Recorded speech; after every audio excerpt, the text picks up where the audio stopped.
ये है बीदर फोर्ट और वो सामने वहाँ है दिल्ली दरवाज़ा और वो दूर है बड़ा सा काला बुर्ज जिस पर बड़ी तोप रख के और दुश्मनों से लड़ाई की जाती थी।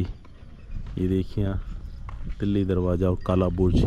यहाँ पर एक पाताल तोड़ कुआं है और सामने है चीनी महल जहाँ पर शासक दूसरे देश के राजदूतों या मर्चेंट्स को रिसीव किया करते थे। वहाँ सुल्तान के लिए अलग कक्ष है और मंत्रियों के लिए अलग अलग कक्ष बने हुए हैं। दूर वहाँ पर है नौबत खाना,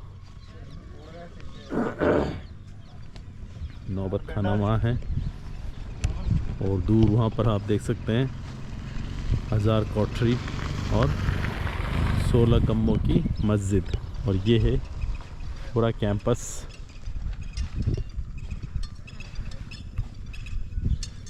तख़त महल, यहाँ पर पूरा शाही राज परिवार रहा करता था जिसके लिए स्पेशल सिक्योरिटी मेजर्स हुआ करते थे।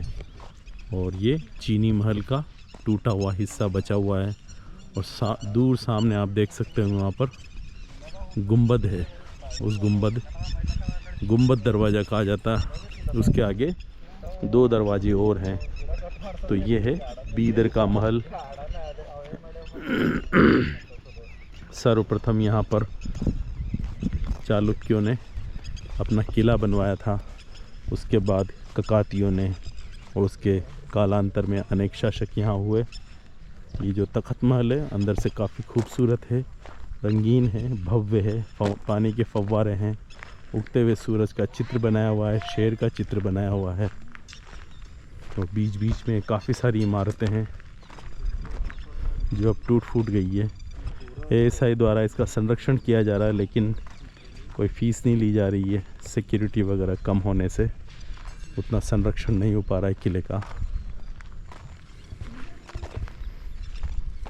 इस तख़त महल के पीछे जो चालुक्यों का किला है, छोटा किला, वो भी वहाँ पर स्थित है। उसके पास एक झील है।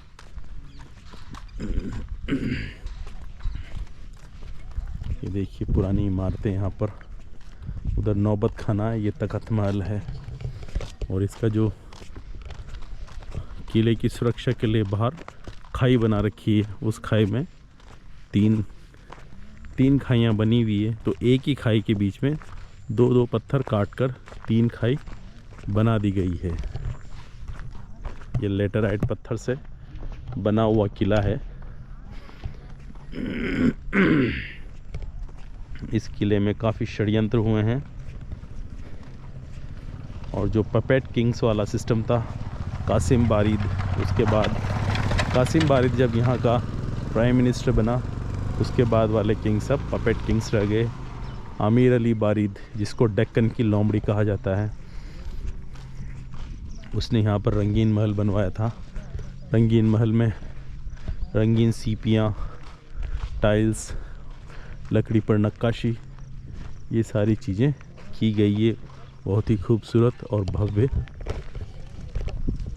है रंगीन महल, तख़त महल, 1000 कोठरी का महल, चीनी महल, 16 खम्भों की छतरी। और ये जो गेट बने हुए हैं ये सब ईरानी फ़ारसी स्टाइल में बने हुए हैं, क्योंकि ये जो सुल्तान थे सब फ़ारस से आए हुए थे। तो वहीं के आर्किटेक्चर, वहीं के कारीगरों को इन्होंने काम दिया था यहाँ पर। ये देखिए दीवारें गिर चुकी है, कभी भी ये दीवारें ज़मींदोज़ हो सकती है।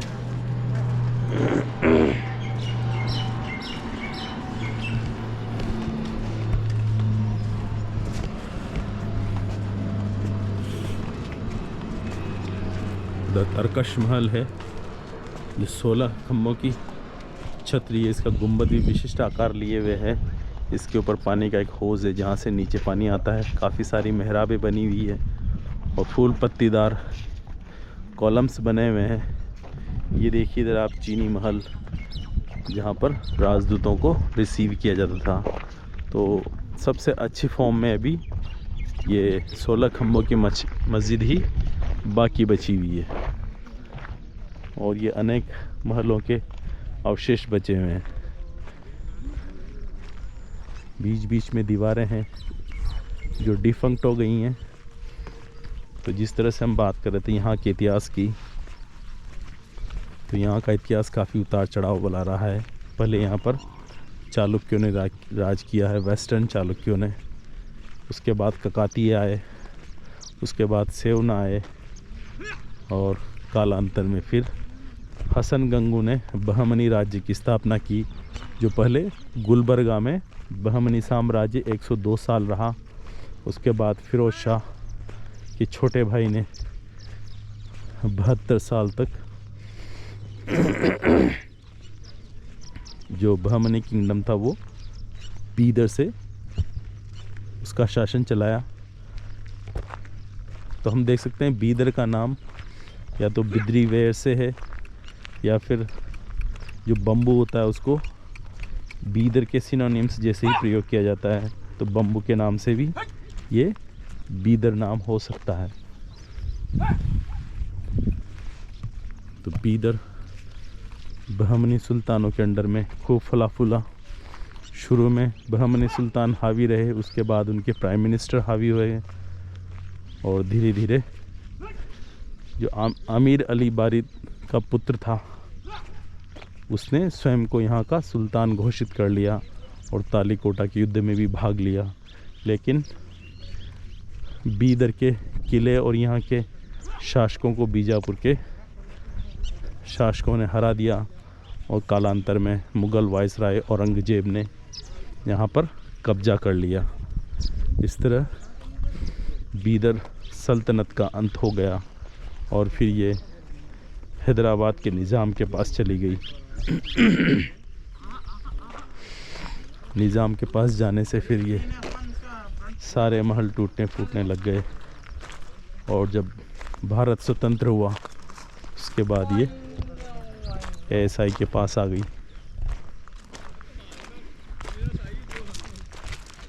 तो बीदर के बारिद शाही जो यहाँ के सुल्तान थे, उनका मूल फारस से था। यहाँ पर एक बहुत बुद्धिमान प्रधानमंत्री हुआ था महमूद गवाह, लेकिन यहाँ के लोकल मंत्री और जो फॉरेनर मंत्री थे उनके दो गुट बन गए, और उसी जालसाजी में, उसी षड्यंत्र में महमूद गवाह को यहाँ के सुल्तान ने तलवार से कत्ल करा दिया। लेकिन जब उसको वापस मालूम चला कि महमूद गवाह निर्दोष था, तो उसको काफ़ी पश्चाताप हुआ, और उसी पश्चाताप में वो काफ़ी शराब पीने लगा, और 1 वर्ष बाद ही उसकी मृत्यु हो गई। जब तक महमूद गवाह रहा, बहमनी सुल्तान और सल्तनत आगे बढ़ती रही। लेकिन जैसे ही महमूद गवाह को मौत के घाट उतार दिया गया, बहमनी सुल्तान और सल्तनत के उल्टे दिन शुरू हो गए।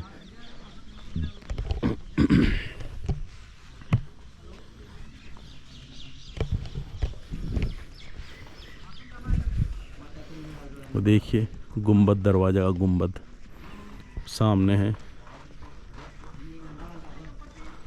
1000 कमरों का महल, और ये इधर है तख्त, इधर है तरकश महल और 16 खम्भों की छतरी।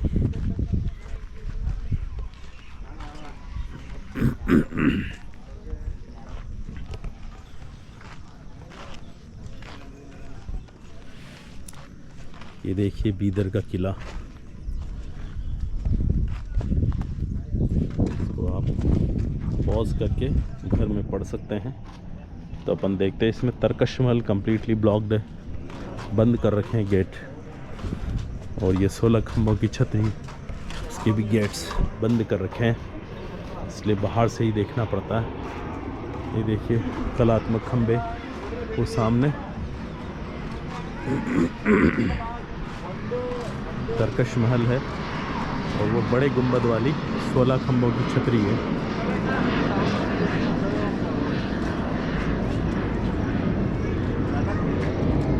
और ये कलात्मक पत्थर है जो यहाँ रखे गए हैं।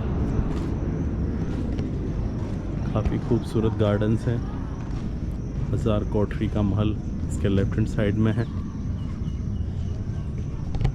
काफ़ी बड़ा भव्य और खूबसूरत इतिहास वाला किला है बीदर का किला। हसन गंगू था, गंगू उसके टीचर का नाम हुआ करता था जो शायद ब्राह्मण था। और वो जब राजधानी दिल्ली से देवगिरी दौलताबाद आई तब वो भी दक्कन के क्षेत्र में आ गया और फिर धीरे धीरे उसने प्रोग्रेस की और फिर वो गवर्नर बन बैठा और उसके बाद वो राजा बना जिसने बहमनी सल्तनत की स्थापना की है। ये देख सकते हैं आप गोल गोल गोले पत्थर के, जिनको कैनन से फेंका जाता था। इसको बताया जाता है कि ये किचन है, कोई कहता है ये जेल है, बट नोबडी शोड ये 1000 कोठरी है। और यहाँ पर म्यूज़ियम बनाया हुआ है जिसमें फोटोग्राफी नॉट अलाउड। इसमें चैनल का नाम अगर देखना रहा तो एक्सप्लोर विद इंद्र INDRA। अंदर कितने का होगा आपका GoPro 360 है, तो उसका नाम 10 है शायद। 10 कितने में? 52 52,000। अभी सस्ता हो गया, हाँ सर। अभी 11 आ गया ना।